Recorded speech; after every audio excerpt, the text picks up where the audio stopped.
So every single album here, from Blur to Alice in Chains, has already earned a pass. But as the author dreaded, those passes were often razor thin. Which leads us directly into this compelling narrative of the barely scraped through champions. The source material, it paints a vivid picture of just how tenuous those round one qualifications were for most of these albums. So where should we start? Let's look at Blur's experience. How did they get through? Well, Blur's The Great Escape had an extremely close shave, a really close call. Their round one group, that was group 126, pitted them against a surprisingly persistent opponent. Which was? David Gray's White Ladder. Hugely popular album, but maybe, structurally a little less inventive. Okay, I know the one. And Blur only managed to edge out Gray by what the source described as only a nose ahead. He called it a photo finish. Wow. I find that incredibly telling. I mean, if you think about the cultural footprint of The Great Escape, it's a landmark Britpop album.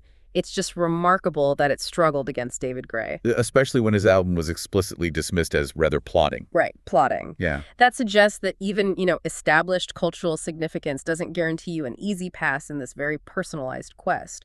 The author clearly has a strong aversion to albums that lack pace or invention. It implies that in Greenstocks' library, the Britpop quirkiness of Blur was just marginally more engaging than Gray's introspective sort of acoustic-driven folk pop. So if it had been a different grouping, or even a different mood on the day of listening, The Great Escape might have been eliminated right then and there. It was that close. Incredible. Now, Elton John's Tumbleweed connection, that had an even stranger battle for survival, didn't it? Oh, much stranger. And I think it's more indicative of just the sheer chaotic randomness of the initial grouping process. So what happened there? Tumbleweed Connection struggled, and struggled significantly, to escape from its first round group 131.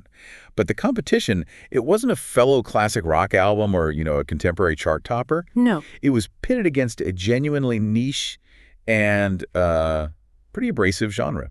Like the weird extreme socialist rock of Future of the Left. You kidding? Nope, their album curses. That juxtaposition is just fantastic. So you have the soft rock icon, the piano man of the early 70s, fighting for his life against what sounds like academic, politically charged punk rock. Exactly. It's the meeting of two entirely different worlds, different ideologies. Yeah. And the fact that a universally recognized, iconic artist like Elton John, he defined a generation, that he struggled against such a specific, extreme niche genre.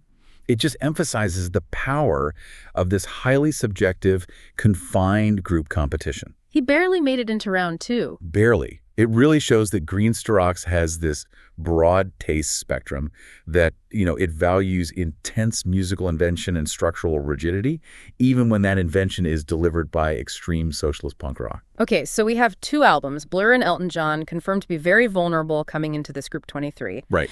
That leaves Keane's Perfect Symmetry. Now, that was the technical winner of its initial group, but even Keane's victory was apparently fraught with doubt. It was. It was the exception that kind of proves the rule of high tension. So Keane won round one, group 123, but the author described the decision as agonizing. Agonizing? Why? Well, while Keane certainly has a history of solid #1 albums, the author reflected that they were rather fond of the third-place finisher in that group, which was Alkaline Trio's Agony and Irony. Okay, so now we're getting into some genre fatigue territory here. Alkaline Trio is what? Pop punk?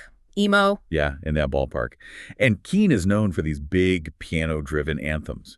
If the author was deeply fond of Alkaline Trio, it suggests a real tension between appreciating Keane's well-established, successful sound and maybe craving something sharper or more visceral that Alkaline Trio offered. And did he stand by his choice? Well, he even confessed on later reflection that he might have made the wrong choice.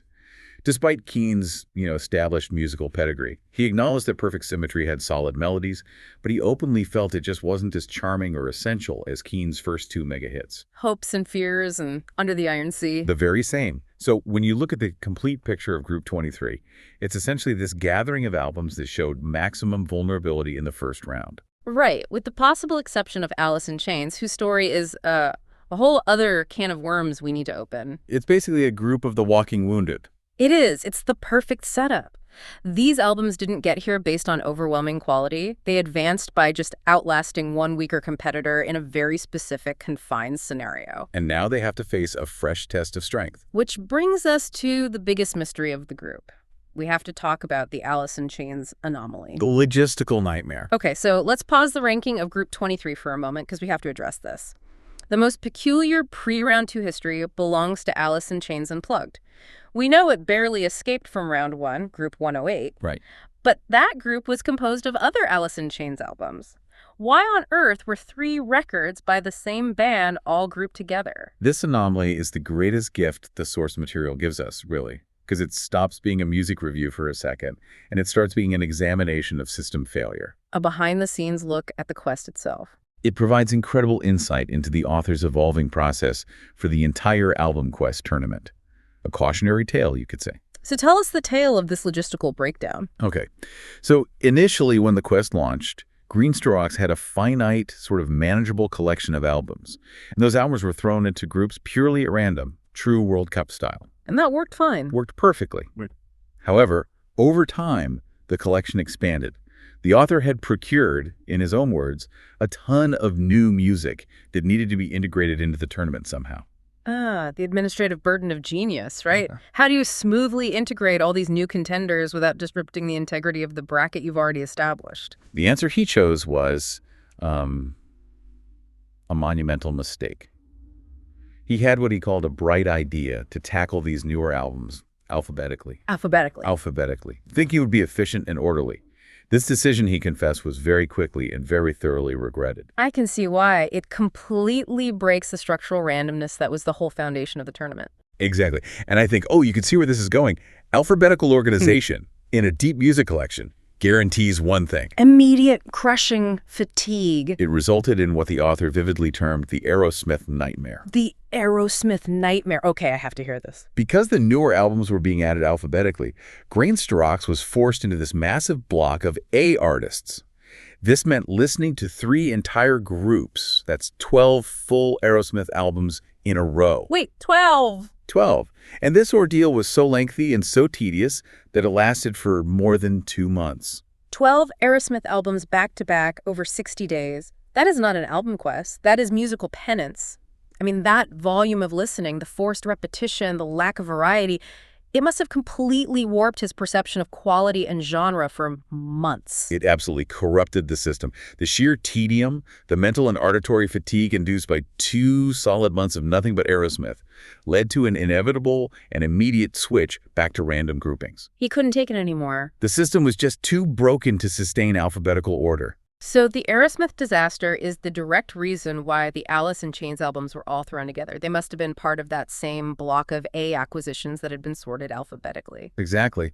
But they were immediately randomized once the author had, psychologically recovered from the Aerosmith ordeal. And when the random grouping returned, boom, 3 Alice in Chains albums unplugged, Dirt, and the self-titled Alice in Chains all got pulled into the same Group 108. It was a grouping born of logistical chaos, not true chance. And the outcome of that group is crucial for our Group 23 analysis, because Unplugged survived, but only by the skin of its teeth against its own classic studio material. That's the critical detail here. The final outcome of Group 108 showed Unplugged scraping past the classic grunge heavyweights Dirt and the self-titled album. But guess who won that chaotic group? I'm almost afraid to ask. Alien Ant Farm's Truant. You're joking. Alien Ant Farm won the group that contained 3 seminal Alice in Chains albums. They did. Which suggests that Group 108 was already a highly compromised environment where the author was just struggling to connect with any of the material. He was probably still hearing Aerosmith in his sleep. Could be. The entire Group 108 was explicitly described as not particularly enjoyable. So this means that Unplugged's qualification into Round 2 was a deeply flawed default survival. It didn't win on merit, it just failed less spectacularly than Dirt and Alice in Chains, in an environment where the author was already fatigued and disconnected. So that historical context is vital. Unplugged came into our Group 23 as the statistically most vulnerable album, carrying all this baggage of system failure and a prior poor performance. A true underdog, if you can call it that. Okay, so with that logistical mystery finally solved, we can return to the Group 23 ranking itself. Despite this general atmosphere of, dread and vulnerability, Keane's perfect symmetry acted as the necessary anchor. It did. The sources confirm it took the top spot in a rather solid manner.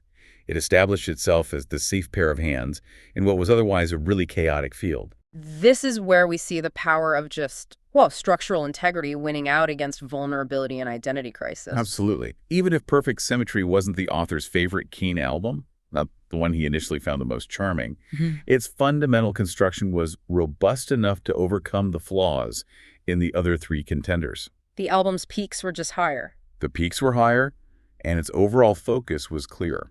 Simple as that. So let's focus on those identified strengths. The immediate impact of the opener, Spiraling, is highlighted.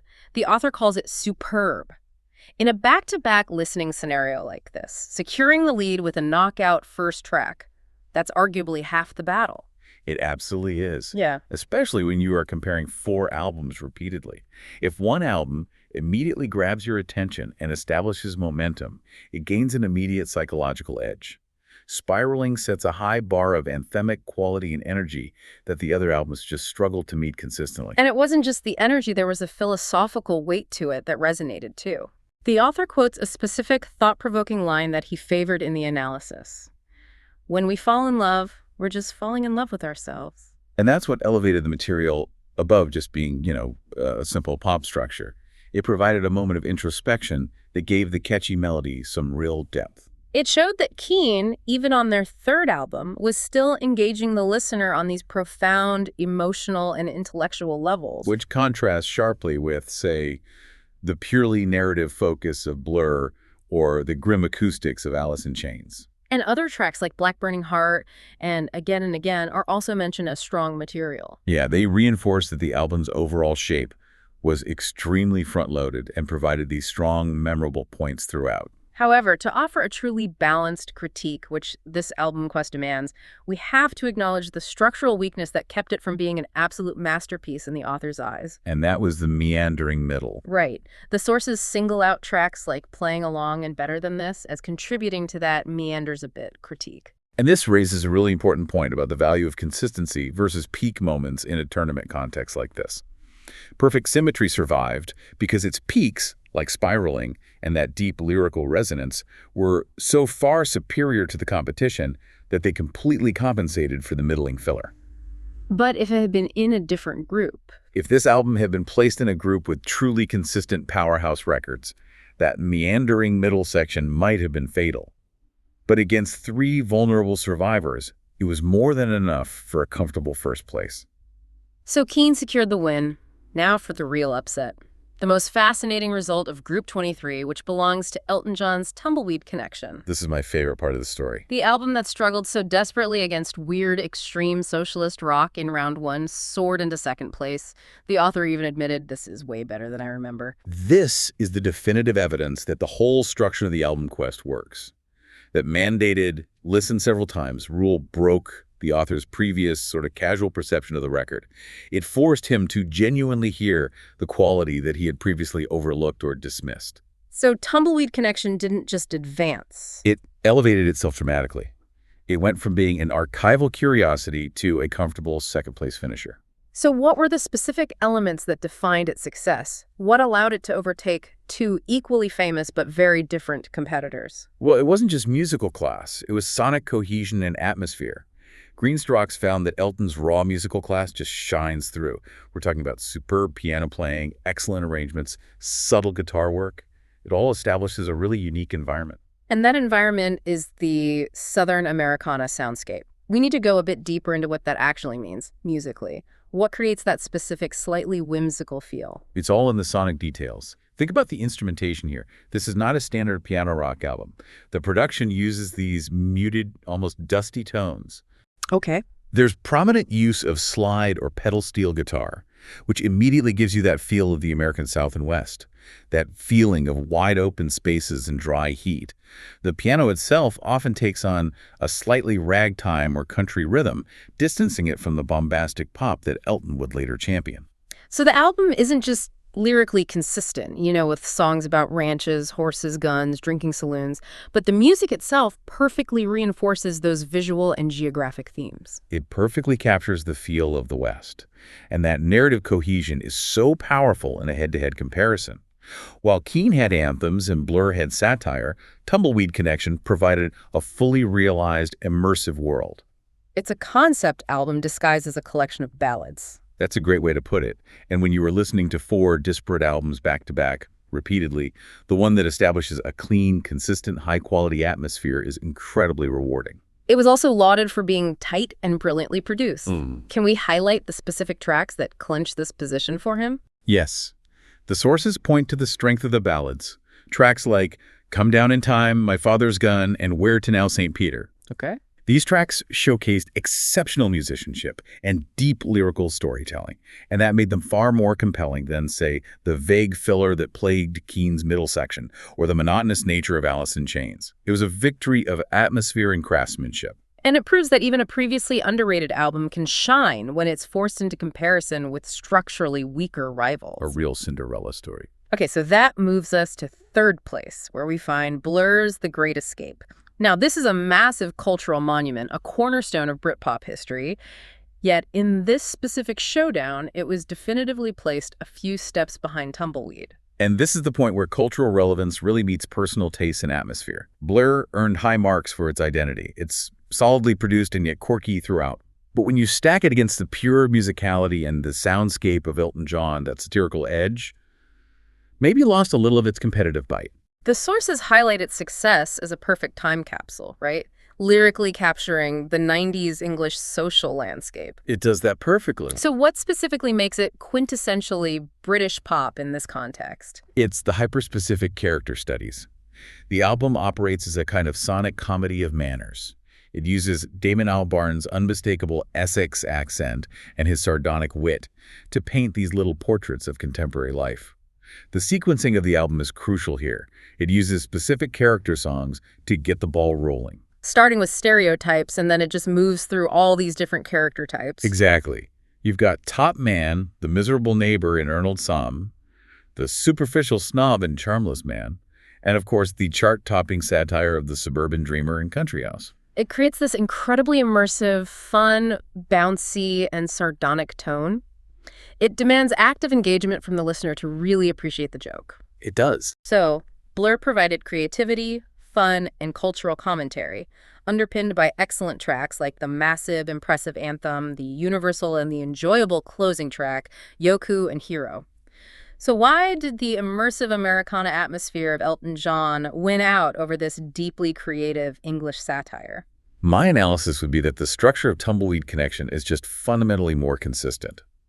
While Blur's satire is brilliant, its constant shifts in tone and character, that sardonic nature, it might contribute to a subtle sense of fatigue over multiple back-to-back listens. Oh, okay. Elton John's consistent feel of the West, despite its genre limitations, maybe provided a more relaxing and unified listening experience.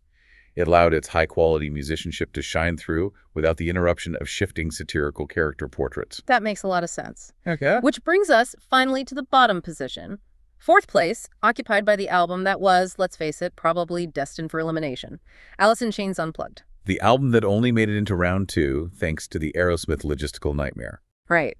The Unplugged performance, released in 1996, it's iconic in cultural terms. It captures the band at a crucial, raw moment. It's got acoustic versions of hits and deeper cuts. But its low-energy, subdued nature was utterly destroyed in this high-stakes competition.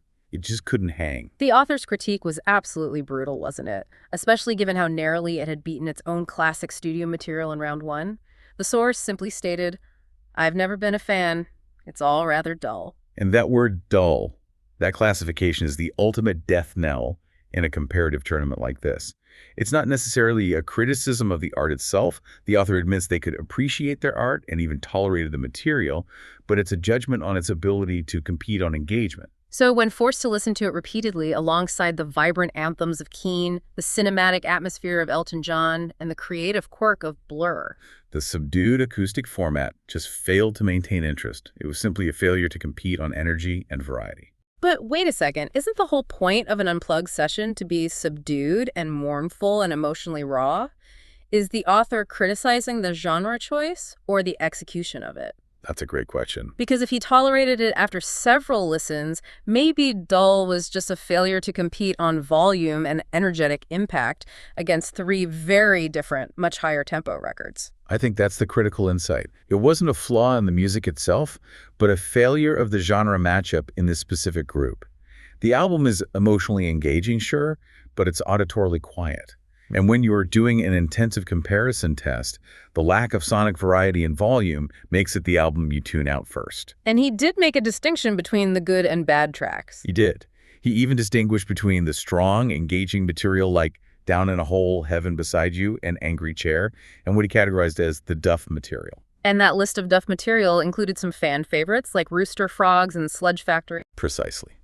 And those weaker tracks, combined with the overall low-energy presentation, were enough to drag the entire album to the bottom spot, confirming the vulnerability that had already been exposed back in round one. So it was an album that was structurally weak, specifically for the purposes of this tournament. Exactly. So let's wrap up this particular Album Quest ranking for the listener. Group 23, the collection of perceived weak survivors, provided a really clear hierarchy in the end. It did. First place, Perfect Symmetry by Keane. It secured a solid victory based on its anthemic peaks, despite, a bit of a wandering middle. Second place, the big surprise. Tumbleweed Connection by Elton John. The surprising resurgence, winning on the strength of its cohesive Americana soundscape and just high musical craftsmanship. And third? Third place went to The Great Escape by Blur.